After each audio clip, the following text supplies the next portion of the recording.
Welcome to BCN news. ముందుగా headlines చూద్దాం.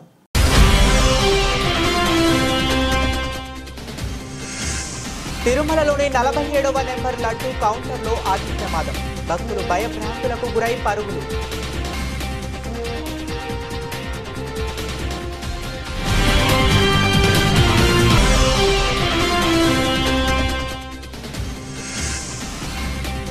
లబ్ధిదారుల నుండి వినతి పత్రాలు స్వీకరించిన ముఖ్యమంత్రి చంద్రబాబు నాయుడు.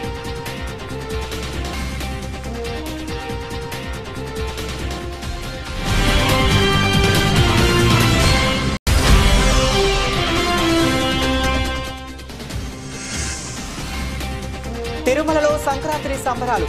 శ్రీవారి ఆలయం ముందు సాంప్రదాయబద్ధంగా భోగి మంటలు.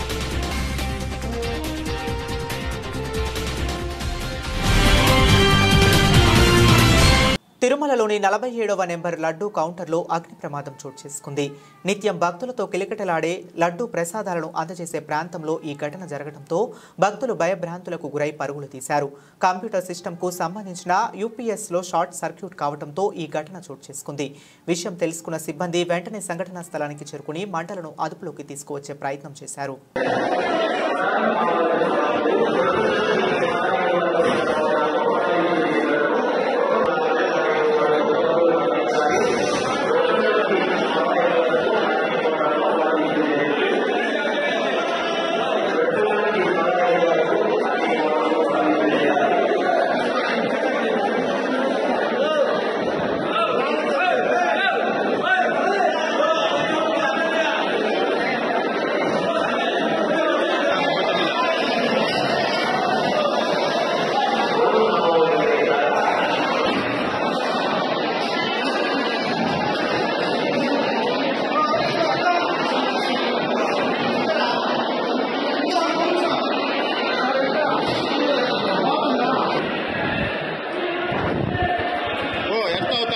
కమ్మి తాకద్దు కమ్మిని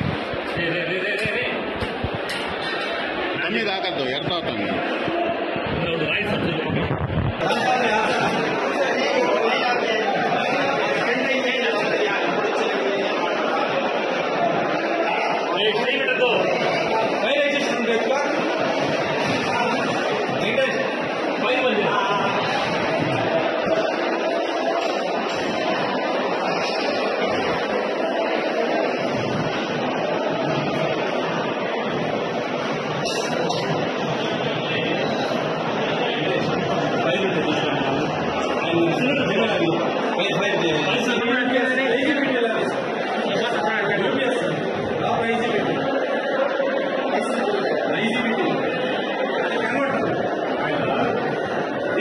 తిరుపతి జిల్లా నారావారిపల్లెలోని రాష్ట్ర ముఖ్యమంత్రి నారా చంద్రబాబు నాయుడు స్వగృహం వద్ద అర్జీదారుల నుండి వినతి పత్రాలు సేకరించారు. వారి సమస్యల పరిష్కారానికి కృషి చేశారు.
సంక్రాంతి సంబరాలు మొదలయ్యాయి. భోగి పండుగ సందర్భంగా శ్రీవారి ఆలయం ముందు సాంప్రదాయబద్ధంగా భోగి మంటలు వెలిగించారు.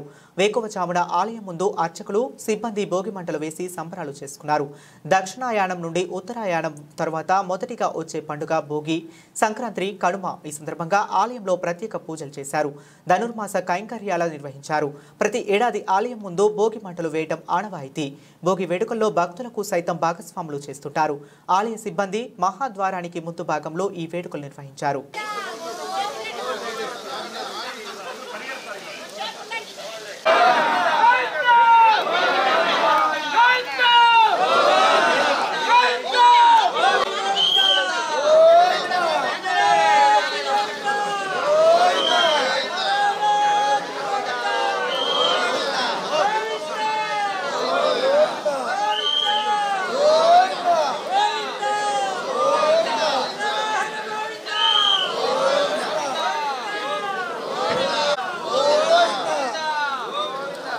తిరుపతి జిల్లా గూడూరు పట్టణ శివారులో వెలసి ఉన్న గూడూరు గ్రామ దేవత శ్రీ తాళమ్మ అమ్మవారి గ్రామోత్సవం ఆలయ కమిటీ చైర్మన్ శ్రీనివాసులు గౌడ్ ఆధ్వర్యంలో ఘనంగా నిర్వహించారు.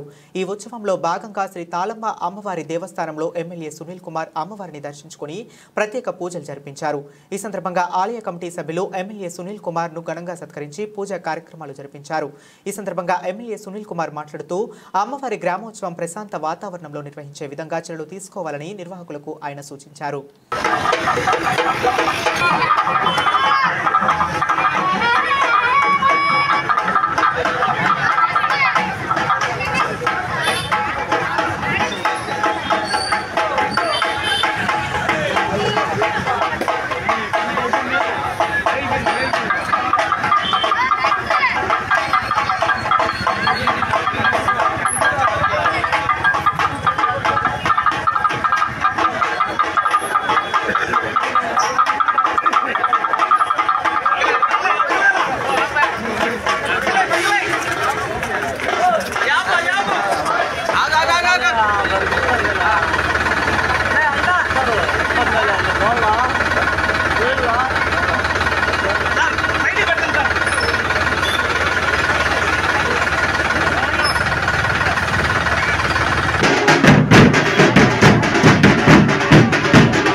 టెంకాయలు కొట్టు వీడియో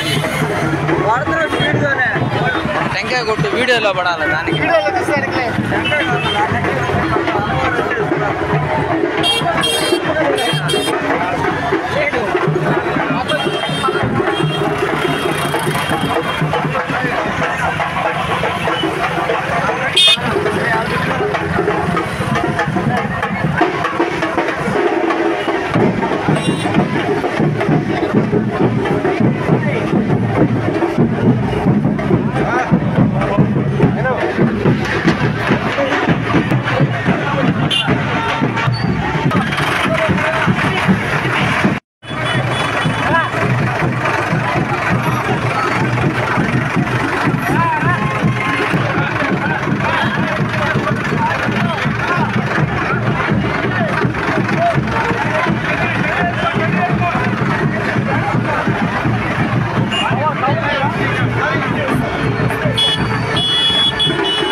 అందరికీ నమస్కారం. ఈరోజు పెద్దలు నాకు అభిమాన పాత్రుడు మా కార్సేన ఆహ్వానం మేరకు ఇక్కడ మా గూడూరు ఇరవైపు మా తాళమ్మ తల్లి దేవస్థానానికి రావడం నిజంగా చాలా సంతోషం ఉంది. ఇన్ని సంవత్సరాలు గూడూరులో మా తాళమ్మ తల్లి దయ వల్ల అందరూ కూడా బాగున్నారు. ఆ తల్లికి మనస్ఫూర్తిగా రెండు చేతులెత్తి నమస్కారం చేస్తున్నా. ఆ సందర్భంగా ఇక్కడ రావడం, అలాగే ఇక్కడ మా సోదరుడు మా మురళి కానివ్వండి, మా రవీంద్ర రెడ్డి గారు కానీ, పురుషోత్తమ రెడ్డి గారు, అలాగే ఇప్పుడు మా అన్న మోహన్ అన్న కానీ వీళ్ళందరికీ కూడా పేరు పేరున ధన్యవాదాలు తెలియజేస్తున్నా. అట్లాగే ఈరోజు నైటు ఉత్సవం జరుగుతుంది, బ్రహ్మాండమైనటువంటి ఉత్సవం ఇది. అయితే ఈ పోలీసు వారికి కూడా నా రిక్వెస్ట్ తెలియజేస్తున్నా, చెప్పాల్సిన అవసరం ఉంది కాబట్టి చిన్న చిన్న తగాదాలు లేకుండా ఖచ్చితంగా మీరు కంట్రోల్ చేయాలని చెప్పి కోరుతున్నా. అట్లాగే మద్యం విషయంలో మద్యం తాగి ఎవరు న్యూసెన్స్ చేసినా వాళ్ళు లోపలేసి కేసులు పెట్టమని చెప్పి రిక్వెస్ట్ చేస్తున్నా. అది ఎవరైనా కావచ్చు, ఆయన మా పార్టీ ఇంకో పార్టీ కాదు. ఎక్కడా సరే ఈ తల్లి ఉత్సవాన్ని డిస్టర్బెన్స్ చేసినా, తాగి ఇష్ట ప్రకారంగా ఈదులో తిరుగుతున్నా వాళ్ళందరినీ ఇప్పుడే కాదు, ఈ తాళం ఉత్సవం అప్పుడే కాదు, గూడూరు టౌన్ లో ఎప్పుడు కూడా సరే తాగిన వాళ్ళని పార్టీలకు అతీతంగా లోపలేసి బుద్ధి చేయడం తప్ప వాళ్ళకి బుద్ధి రాదని చెప్పి నేను తెలియజేస్తూ సీఐ గారికి, డీఎస్పీ గారికి కూడా రిక్వెస్ట్ చేసి చెప్తున్నా. లేదు ఫోన్లో కూడా మాట్లాడతా, ఎవరు ఎక్కడ తాగి రద్దు చేసినా, ఎక్కడ ఆడవాళ్ళని ఇబ్బంది పెట్టినా ఖచ్చితంగా మీకైతే శిక్ష ఉంటుంది. దయచేసి నాకైతే ఫోన్ చేయొద్దు. నేను మళ్ళీ అందరూ చెప్తున్నా, మా పార్టీ వాళ్ళు చెప్తున్నా, మీరు తాగేసి పోలీసులు దొరికిన తర్వాత నాకైతే ఫోన్ చేయొద్దు. నేను చెప్పినా కూడా పోలీసు వాళ్ళు నా మాట్లాడదని చెప్పి మనస్ఫూర్తిగా తెలియజేస్తూ ఆ తల్లిదే వల్ల గూడూరులో అందరూ కూడా సుఖంగా ఉండాలని చెప్పి కోరుకుంటూ సెలవు తీసుకుంటాం. ఆంధ్రుల మనోభావాలను మోడీ, చంద్రబాబు, పవన్ కళ్యాణ్ దెబ్బతీస్తున్నారని కేంద్ర మాజీ మంత్రి, కాంగ్రెస్ పార్టీ సీనియర్ నాయకులు చింతామోహన్ పేర్కొన్నారు. ముఖ్యమంత్రి హోదాలో చంద్రబాబు నాయుడు మాట్లాడిన మాటలు నేను చూశానని, ఆయన స్పీచ్ చాలా బాధ కలిగించిందన్నారు. ఏపీ ప్రయోజనాలను కాపాడే విధంగా ఆగుపించలేదన్నారు. విశాఖ ఉక్కు కోసం ఈరోజు రైతులు త్యాగాలు చేశారని, అందుకు 25,000 ఎకరాలు భూములిచ్చారని గుర్తు చేశారు. ప్రస్తుతం ఒక్కో ఎకరా 100 కోట్ల ధర పలుకుతుందని తెలిపారు. అక్కడ విశాఖపట్నంలో జరిగినటువంటి సభ దానికి లింక్ ఉన్నట్టు అనిపిస్తా ఉంది నాకైతే. నేను కూడా చాలా మంది ప్రధానమంత్రులను చూశాను, ఇందిరాగాంధీ మొదలుకొని ఈరోజు ప్రధానమంత్రుల వరకు. ఆయన నాకు పెద్ద పరిచయం లేకపోవచ్చు, కానీ మన్మోహన్ సింగ్ వరకు ప్రధానమంత్రులను చూసి నేను ఎప్పుడు భయపడలా, ఎక్కడ భయపడలా, ఏ క్షణం కూడా. ఏంది ముఖ్యమంత్రులు ఏంది ఇంత భయపడుతున్నారు? విశాఖపట్నం సభలో నేను చూశాను. ఏం ప్రధానమంత్రి అంటే ఆయనకేమి 4 కళ్ళు లేవు, ముఖ్యమంత్రి గారి ఉపన్యాసాన్ని విన్నాను. నేను చాలా బాధపడ్డాను. చంద్రబాబు నాయుడు అంటే నాకు చాలా అభిమానం. వాస్తవం చెప్తున్నా. చిన్న కుటుంబంలో నుంచి కష్టపడి పై స్థాయికి వచ్చినటువంటి వ్యక్తి. నాకు ఆయన అంటే అభిమానం ఉంది. 50 సంవత్సరాలుగా నాకు తెలుసు. ముఖ్యమంత్రిగా ప్రధానమంత్రి ముందు మాట్లాడినటువంటి ఉపన్యాసం నాకైతే నచ్చలేదు. అది నేను కూడా ప్రధానమంత్రుల సభల్లో మాట్లాడాను, ఎన్నో సభల్లో మాట్లాడాను. ఎక్కడ ధీమాగా మాట్లాడేవాడు. కానీ ఆయన స్పీచ్ చాలా చాలా బాధ కలిగించింది. ఆంధ్రప్రదేశ్ రాష్ట్ర ప్రయోజనాలు కాపాడే విధంగా నాకు కనపడలేదు. ముఖ్యంగా Visakhapatnam steel plant. Visakhapatnam steel plant అనేది ఆంధ్రుల హక్కు. అది ఎంతో మంది త్యాగాలు చేస్తే వచ్చినటువంటి ఫ్యాక్టరీ అది విశాఖపట్నం. మరి ఉక్కు ఫ్యాక్టరీ. ఆ రోజు రైతులు త్యాగాలు చేసి 25,000 ఎకరాలు ఇచ్చారు ఆ ఫ్యాక్టరీకి. ఒక్కొక్క ఎకరా ఈరోజు 100 కోట్ల రూపాయలు. వేలాది మంది అక్కడ జీవిస్తున్నారు. విశాఖపట్నానికి అంత స్థాయి రావడానికి విశాఖ ఉక్కు ఫ్యాక్టరీయే. కాంగ్రెస్ పార్టీ ఇచ్చింది, ఇందిరాగాంధీ ఇచ్చింది ఫ్యాక్టరీ. ఈ రోజు దాదాపుగా 2 సంవత్సరాలుగా పోరాటాలు చేస్తుంటే ఆ సభలో కనీసం ఒక్క మాట మాట్లాడలేకపోయినాడు ముఖ్యమంత్రి. బాధ కలిగించింది. ఆంధ్రుల మనోభావాలను దెబ్బతీసే విధంగా ఉంది. ఏం చేస్తాడు ఆయన? ఏం చేయగలడు? విశాఖపట్నం స్టీల్ ప్లాంట్ ని నిలబెట్టవయ్యా, రక్షించవయ్యా అని ఒక్క మాట మాట్లాడి ఇంగ్లీష్ లో మాట్లాడుంటే ఎంత బాగుండేది. ఎందుకు మాట్లాడలేకపోయినావు? ఇదే ఎన్టీ రామారావు అయితే ఆగుండేవాడా? ఏంటయ్యా, నువ్వు ఉక్కు ఫ్యాక్టరీని నువ్వు కాపాడలేకపోయినా ఒక్క మాట మాట్లాడితే ఏం పోయిందయా ఇది? ఆ రోజు బాధేసింది ఆ ఉపన్యాసం. మాట్లాడకూడదు. మన ఆంధ్రప్రదేశ్ ప్రయోజనాలు కాపాడే విధంగా ఏంది ఆ గ్రీన్ హైడ్రోజన్? నాకు తెలియని హైడ్రోజన్. నీళ్లలో నుంచి తీసే కరెంటా? తీసేది ఎప్పుడుకో, నువ్వు ఇచ్చేది ఎప్పుడుకో? అయ్యేదా పోయేదా? 22వ శతాబ్దానికి వచ్చేదాన్ని ఇప్పుడు మాట్లాడుతున్నావు. 1,80,000 కోట్లను పొగడుతున్నావు. క్రిస్ సిటీ అని ఏడ పొగడతావు? ఏముందా క్రిస్ సిటీలో? శ్రీ సిటీలో లేనిదాడా? బీపీఎల్ అదేదో రిఫైనరీ, బొందలో రిఫైనరీ. విశాఖపట్నం ఆంధ్రుల హక్కు. దాన్ని ఆపేదానికి లేదు లేదు లేదు. ఎవరైనా కూడా, భగవంతుడు కూడా ఆపేదానికి వీలు లేదు. అది జరగాల్సిందే, ఉండాల్సిందే. రాష్ట్ర ప్రయోజనాలు కాపాడాల్సిందే అన్ని రాజకీయ పార్టీలు. ప్రధానమంత్రి ఏం పొడి చేసినాడు ఆయన? ఏ మన్మోహన్ సింగ్ కంటే, ఇందిరాగాంధీ కంటే పెద్ద పొడుగా? ఏమైనా ఒక మాట నేను నిలబెడతాను, నేను అమ్మను అని అంటే సరిపోలా? ఏమయ్యా ప్రధానమంత్రులు, రాష్ట్ర మంత్రులు, ముఖ్యమంత్రులు ఏమైపోతున్నారా మన రాష్ట్రంలో, దేశంలో? ఎందుకు భయపడుతున్నారు ప్రధానమంత్రులను చూసి? నేను ఎప్పుడూ భయపడలేదు ఏ ప్రధానమంత్రిని చూసి కూడా. తప్పిది. రెండో విషయం, ప్రత్యేక హోదా కాంగ్రెస్ పార్టీ ఇచ్చింది. ప్రత్యేక హోదా అనేది ఆంధ్రుల హక్కు. ఏం దాని గురించి ఎందుకో పవన్ కళ్యాణ్ మాట్లాడలేకపోయాడు? నీకు భయమో? ఆడకు పోయి మాట్లాడతావు. టీటీడీ బోర్డు సభ్యులు క్షమాపణలు చెప్పాలని నువ్వు చెప్పాలయా? ఎందుకు మాట్లాడలేదు ప్రత్యేక హోదాని గురించి? ఏం మాట్లాడితే ఏం పోతే నీది? పిఠాపురంలో కూర్చొని మాట్లాడతావు. వీళ్ళని క్షమాపణలు చెప్పాను. పాపం ఆ బిఆర్ నాయుడు అమాయకుడు చెప్తా ఉన్నాడు. ఎందుకు చెప్పాలా? నేను పొద్దున్న ఆయన మెసేజ్ కూడా పెట్టా. నువ్వు ఇన్నోసెంట్, ఆయన నువ్వు చేసేది ఏందయ్యా? ప్రత్యేక హోదా ఆంధ్రుల హక్కు, విశాఖ ఉక్కు ఆంధ్రుల హక్కు. ఈ రెండింటి కాదని చేస్తే దానివల్ల చాలా నష్టం, దానివల్ల ప్రతిష్ట దెబ్బతింటుంది. ఆంధ్రులు ఎవరో కాదు, తరివేలు నాగిరెడ్డి, పుచ్చలపల్లి సుందరయ్య, తెన్నేటి విశ్వనాథం, ప్రకాశం పంతులు పుట్టిన వాళ్ళ బిడ్డలు ఏమయ్యారా అని నాకు అనిపించింది పొద్దున్నే. సుందరయ్య వెసెక్టమీ చేసుకోకుండా ఆయన బిడ్డలు ఈరోజు బాగా మాట్లాడి ఉండేవాళ్ళని అనిపించింది. ఏమైపోయింది ఆంధ్రప్రదేశ్ రాష్ట్రం? మాట్లాడేదాన్ని దిక్కే లేదా? మనుషులే లేరా? ఒక్కడికి నరం లేదా? వెన్ను పోసే లేదా అని అడుగుతున్నా.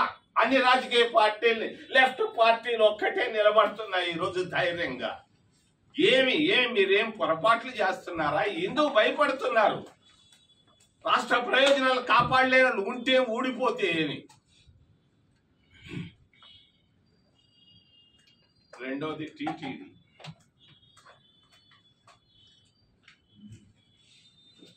ఈ 2-3 నెలల్లో 2 విషయాలు వచ్చినాయి. టీటీడీ అనేది ఒక గొప్ప ఆధ్యాత్మిక కేంద్రం. మనందరం ప్రతిష్టగా ఈరోజు మేము తిరుపతి అంటే అందరూ గౌరవిస్తారు. అయ్యో తిరుపతి. నేను మొన్న ఎప్పుడో క్యాలెండర్ ఎత్తుకోపోయాను. నీ తెలివి పని చేయలేదు. ఆర్టిఫిషియల్ ఇంటెలిజెన్స్ అంటున్నాడు మా బిఆర్ నాయుడు. ఆర్టిఫిషియల్ గా ఒరిజినల్ ఇంటెలిజెన్సే ఫెయిల్ అయిందా? 4 ఆడిటోరియాల్లో పెట్టుంటే పోయి ఉండేది కదా.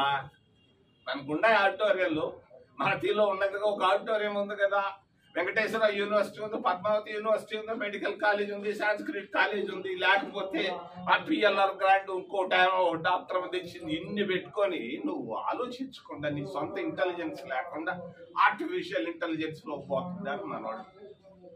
తప్పిది ఇంకొకసారి జరిగితే మాత్రం సహించాం. చంద్రబాబు నాయుడు గారు, మీరు కొంచెం నేను విమర్శించలేను నిన్ను, కానీ చెప్పకుండా ఉండలేను. ప్రజాస్వామ్యం నాకు 50 ఏళ్ళుగా మీరు తెలిసిందా కూడా చెప్పకుండా ఉండలేదు. నీ స్పీచ్ నేను ఇష్టపడలా. నేను ఆ రోజు మాట్లాడితే prime minister of India Manmohan Singh, నేను ఆయన ఇప్పుడు గ్లోబల్ లీడర్ అని లేదు, గ్లోబల్ లీడర్ అయినా కూడా నాకు ఇవయ్యా అది ఇవయ్యా ఇది ఇవయ్య. పివి నరసింహరావు అది కావాలి ఇది కావాలి ఎదిరించి మాట్లాడి నువ్వు ఎందుకు భయపడుతున్నావు? ప్రధానమంత్రిని చూసి ఏముంది ఆ మోడీలో గడ్డం తప్పించి? ఏముందా? ఎందుకు భయపడుతున్నావు? భయపడాల్సిన అవసరం లేదు. భారతదేశం ఆంధ్రప్రదేశ్ చూసి భయపడాల్సిన రోజుల్లో నువ్వెందుకు భయపడుతున్నావు? నీ స్పీచ్ ఏంటది? ఏం స్పీచ్ అది? గోపి అయినా బాగా మాట్లాడుండేవాడు, తేజమ్మ అయినా బాగా మాట్లాడండి. తగ్గించు, జాగ్రత్త. ఇక్కడ నుంచి స్పీచ్లు జాగ్రత్తగా చేసుకోవాలని తెలియజేస్తూ, చచ్చిపోయిన వాళ్ళ కుటుంబాలకి ఈ ఎన్నమార్ ఉద్యోగాలు వద్దునైనా శాశ్వత ఉద్యోగాలు ఇవ్వండి. వాళ్ళ కుటుంబాలకి 6 ఉద్యోగాలు శాశ్వతంగా. నేను బోర్డులో ఈ రెజల్యూషన్ కావాలని నేను డిమాండ్ చేస్తున్నాను. పడ్డ వాళ్ళకి కావాల్సి ఉంటే, గాయపడ్డ వాళ్ళకి కావాల్సి ఉంటే వారు ఉద్యోగాలు ఇచ్చుకోరు. ఆ చచ్చిపోయిన వాళ్ళు 6గురికి ఎప్పుడు జరగలేదు, జరగకూడదు కూడా. వాళ్ళకి శాశ్వత ఉద్యోగాలు మీద ఇచ్చే 25 లక్షలు, అది 3 రోజులు ఉంటుంది, 3 సంవత్సరాలు ఉంటాయి. శాశ్వత ఉద్యోగాలు ఇవ్వాలని నేను డిమాండ్ చేస్తూ, తప్పనిసరిగా మరి ఆంధ్రప్రదేశ్ రాష్ట్ర ప్రయోజనాలు కాపాడగలిగింది కాంగ్రెస్ పార్టీ ఒకటే. ప్రత్యేక హోదా, ఆంధ్రుల హక్కు, విశాఖపట్నం మేము అధికారంలో ఉంటే అసలు జరిగుండా? ఇది జరిగుండేది కాదు. శత్రువులు కూడా చెప్పలేకపోతున్నారు కాదు. ఈ పరిస్థితుల్లో మరొకసారి మీకు సంక్రాంతి శుభాకాంక్షలు తెలియజేస్తూ, తప్పలేదు ఈ రోజు మాట్లాడేదానికి. ఎందుకంటే మీరు 2 గంటలకు అక్కడ వెళ్ళాలని నాకు తెలుసు. అయినా కూడా రేపు మాట్లాడేదానికి అవకాశం లేదు కాబట్టి నేను మీ ముందుకు వచ్చాను. మరి ఏమైనా ప్రశ్నలు ఉంటే దయచేసి అడగమని నేను ప్రార్థిస్తాను. బులెటిన్ ముగించే ముందు మరొకసారి హెడ్లైన్స్ చూద్దాం.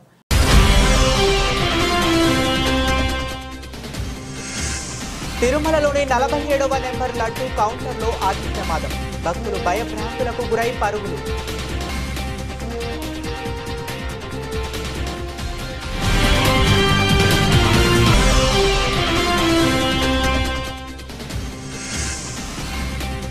లబ్ధిదారుల నుండి వినతి పత్రాలు స్వీకరించిన ముఖ్యమంత్రి చంద్రబాబు నాయుడు.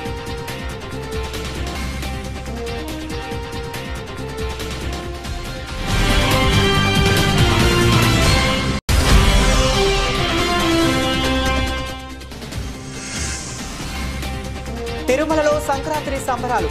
శ్రీవారి ఆలయం ముందు సాంప్రదాయబద్ధంగా భోగి మంటలు.